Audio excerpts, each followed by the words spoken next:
The fire that took place on the 7th of June, which is about 6 months before this interview, was something that we didn't personally experience. My family and I were away in Canada. Perhaps it was a good thing that we were, because by all accounts it was like Dante's Inferno here. It was terrible. The fire came from the west, it came up this hill, and it, as everybody knows, destroyed many houses. On the top of this hill we had 4 homes that were all completely gutted. I'm standing on the site where Catherine lost her life in the Nyirenda fire. It's a tragic story that needs to be told of the Nyirenda fires. There was many homes lost and people's lives were turned upside down, but the biggest loss of the fire was the loss of life. That was the real tragedy for us in the fire. What happened is that Timothy's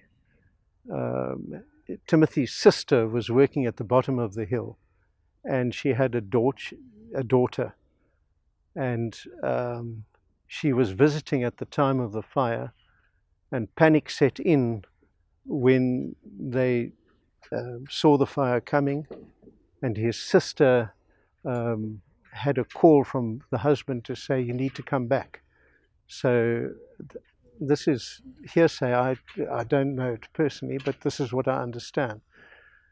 So instead of going or leaving with Timothy, who was saying to her, "You must come with me now, we've got to go," she didn't, and she tried to get back, and she was overcome by the fire, and she must have separated from the child. So that the child was found here, and she was found wandering at the bottom the next morning. What we do know is that she wouldn't listen to Timothy, that's her sister, and get into the car, which had stopped fortuitously to pick him up.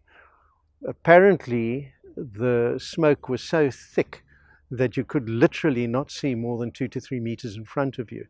And the other occupiers of homes, there are 2 or 3 homes down that side, and the very last person to leave almost ran him over. He was and stopped and gave him a lift out of the area, and she wouldn't get in. When they saw the fire coming, or they saw smoke, and they knew that they had to do something, and apparently they went back down to the area where they lived to join up with Enala's husband. So they headed down the hill, and during that process, Enala got a phone call from her husband saying, no, they've been impacted by the fire, and they need to get out of the area. So Enala and Catherine came back up the hill to this point here. If you can try and imagine not being able to see more than 2 or 3 meters in front of you, a lot of hot air rushing off the smoke, very thick, heavy smoke, just impacting this area and creating an atmosphere where it's very difficult to breathe and think and function as a human being. The thick density of the smoke and not being able to see anything must create a high sense of panic and anxiety and not knowing what to do, not knowing where to go. During that panic and confusion, Enala, it is thought, went for the boat, which is next to this dam area here, and told Catherine to wait here by this tree. There used to be a big tree growing in this area here, and they found shoes in the boat, and the boat was moved towards the dam, which is an indication that perhaps they tried to use the boat to survive. And unfortunately, it was here where they found Catherine the next day. She did not survive the fire. Enala was found further down the slope with severe burns. She was dazed and confused, and obviously the whole experience was very traumatic for her. When Timothy's sister was found, she was taken to the local hospital. I understand that somebody who works with All Sound found her. They tried to do what they could here, but her burns were so severe that she was airlifted to, I think it's the Red Cross unit in Cape Town, which has apparently a very good unit, and they tried to save her life, but after 2 or 3 days she died. She passed on. And the tree that you see right here is planted in memory of the child. And we had quite a moving ceremony. In fact, all communities came. It is really quite something.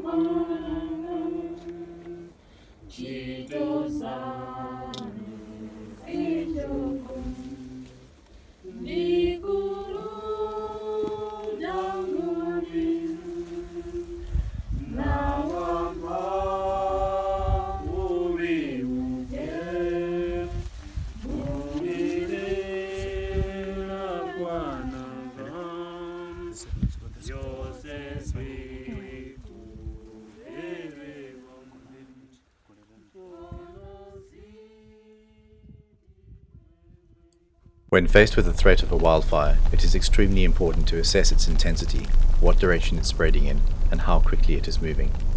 This assessment should help determine and guide the appropriate response reaction. When evacuating from a wildfire, think clearly about where the fire is moving. This will enable you to determine the optimal escape route, or the safest escape route. Wildfires can have a rapid rate of spread, and it's imperative to choose the safest, fastest, and most reliable means of transport to a safe area. Enala Manda was most likely driven by an emotive response to seek the safety of her husband and her home. In hindsight, her decision not to evacuate with the others on the property was clearly the wrong decision. Fear and emotion can be very overpowering. If you find yourself in a life and death situation and you don't know what to do, seek out assistance from people around you. If possible, call emergency services to alert them to your danger. Voluntary early evacuation by residents, as well as early warnings and alerts issued by emergency services, are incredibly important. This reduces the stress people and communities are placed under, and it allows more time to get away.